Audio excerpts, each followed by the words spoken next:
Baik, selanjutnya have, has. Kapan kita menggunakan have dan kapan kita menggunakan has? Have digunakan apabila subjeknya adalah orang tunggal atau tunggal, kemudian jamak. Atau orang kedua dan jamak. Contoh, I, you, they, we. Sama dengan penggunaan do. Ya, jadi do itu pasangannya have. Artinya subjek mereka itu sama ya. I do, they, and we. Contohnya, I have, you have, they have, and we have.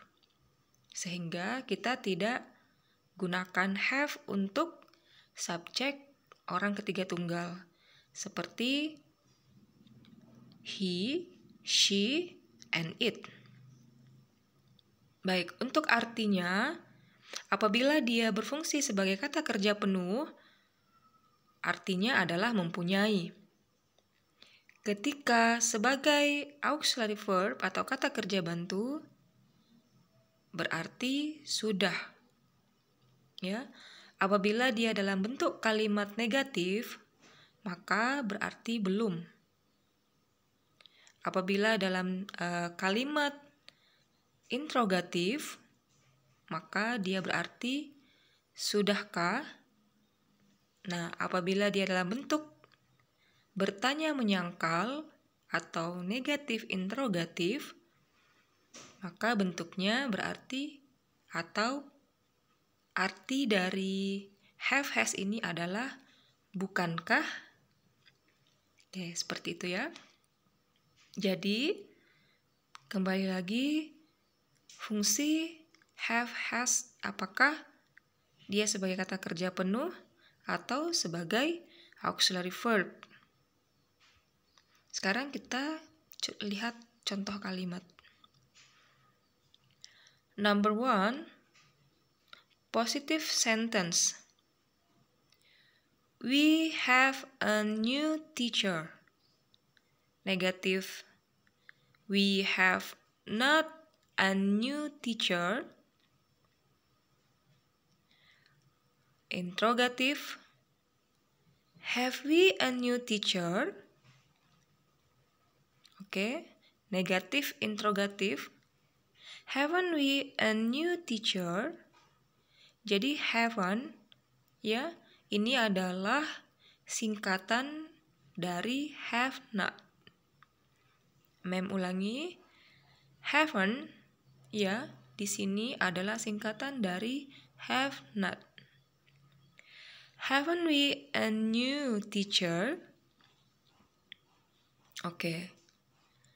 Untuk soal atau contoh nomor 2, silahkan berlatih di rumah. Selanjutnya has.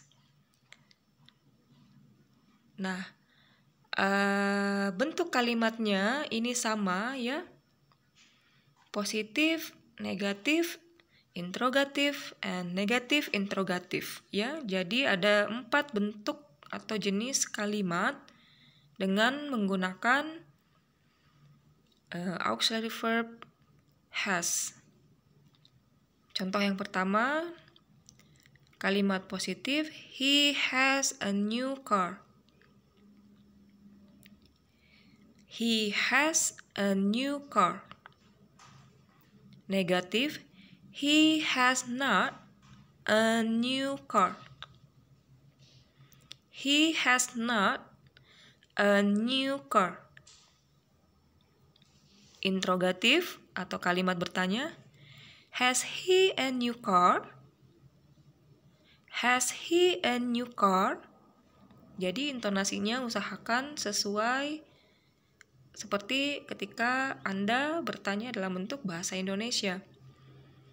Kemudian negatif interrogatif atau kalimat bertanya tapi dalam bentuk negatif.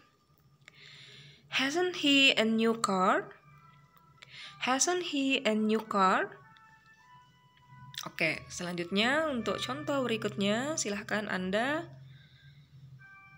berlatih di rumah untuk Contoh nomor 2. Baik, materi kita cukup sampai di sini untuk hari ini.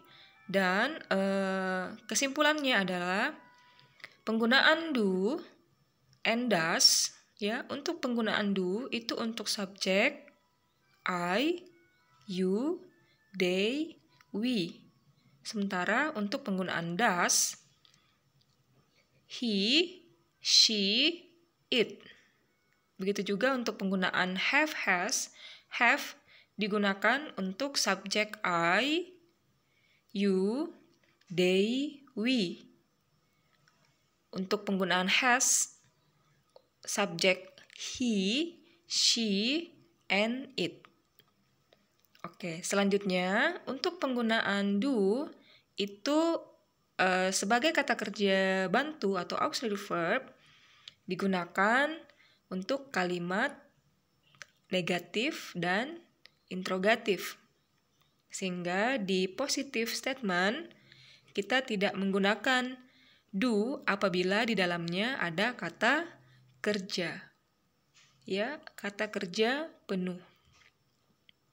Baik, thank you very much and see you next time for next material. Assalamualaikum warahmatullahi wabarakatuh.